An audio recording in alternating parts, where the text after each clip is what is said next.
21 years, 1,300 games, 0 championships.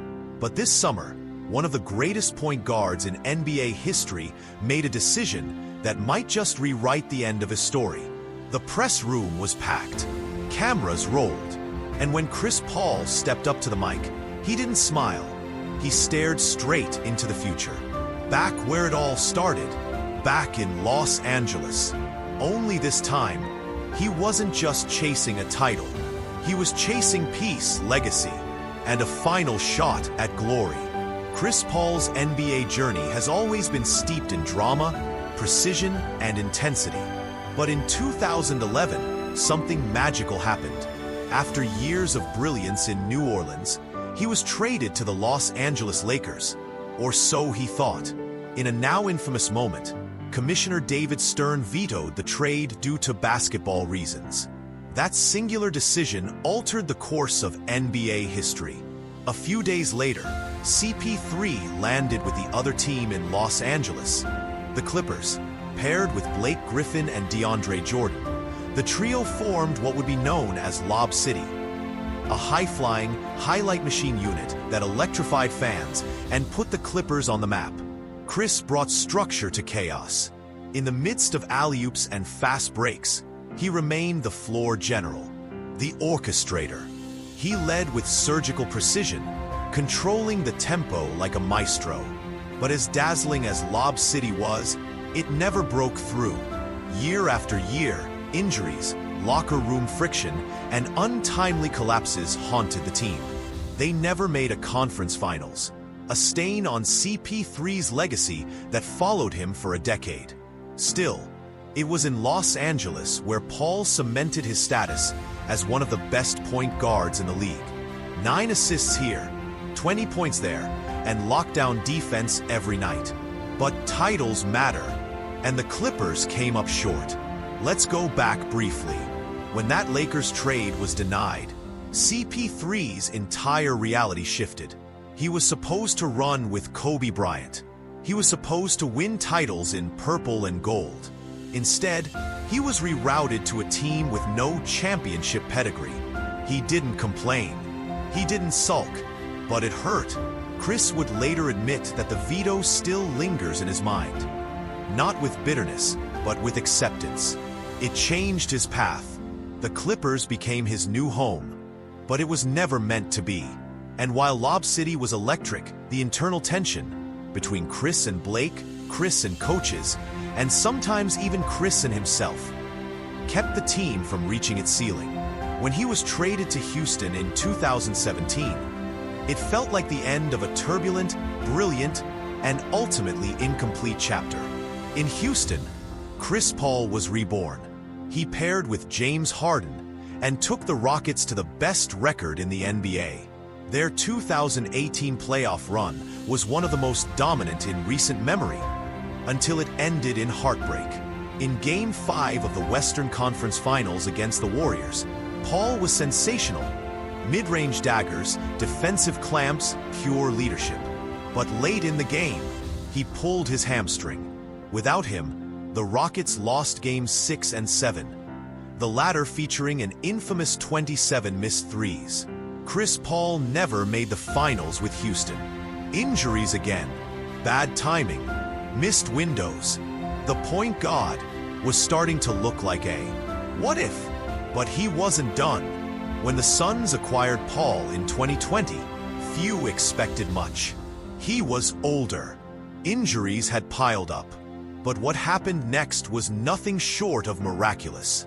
Chris Paul led a young Phoenix team, with Devin Booker, DeAndre Ayton, and Mikal Bridges, all the way to the NBA Finals. It was vintage CP3. High IQ, floor control, clutch shooting, and leadership. In Game 1 of the Finals, he dropped 32 points and 9 assists. But once again, the basketball gods were cruel. Giannis Antetokounmpo's 50-point Game 6 closed the door. No ring. Again. But the world was watching. CP3 could still lead, still dominate, still make a difference. In 2023, Paul was traded to the Golden State Warriors, A strange move on paper. How would a methodical floor general fit into the free-flowing chaos of Golden State? The answer: not seamlessly. Chris showed flashes, but his role was diminished. Injuries reappeared.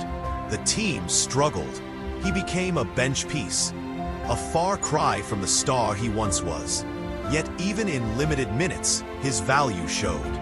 He mentored. He stabilized. He stayed ready. But Chris Paul wasn't made to sit quietly. He wasn't ready to fade. July 2025. The Clippers shocked the NBA world. They signed Chris Paul, not just for nostalgia, not for a farewell tour, but for a real chance to win. The roster was stacked.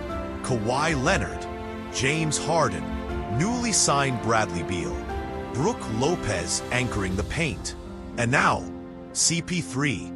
When asked why he returned, Paul didn't hesitate. It's a no-brainer. For him, this was bigger than basketball. It was about family, his wife Jada, his children, his legacy. He was coming home, not to end his story, but to finish it properly. The moment Chris stepped to the podium, the room went silent. He spoke softly but firmly. "I'm back in LA to be with my family, but also to win." This wasn't just another team.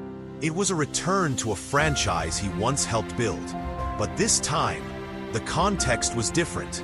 He talked about his kids growing up, his wife being his anchor, the Clippers giving him the opportunity to write the final chapter. He gave respect to the Warriors, Suns, Rockets, even the Hornets, but there was a calm urgency in his tone.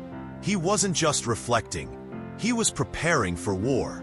The Clippers roster is loaded on paper, but can they gel? Chris Paul is now the veteran among veterans. Kawhi is elite, but injury-prone.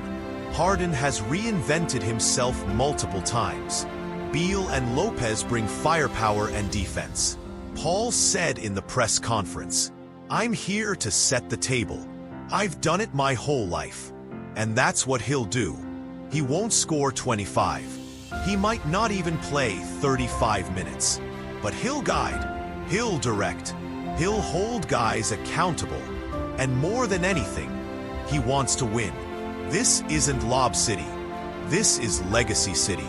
Chris Paul is now entering his 21st NBA season.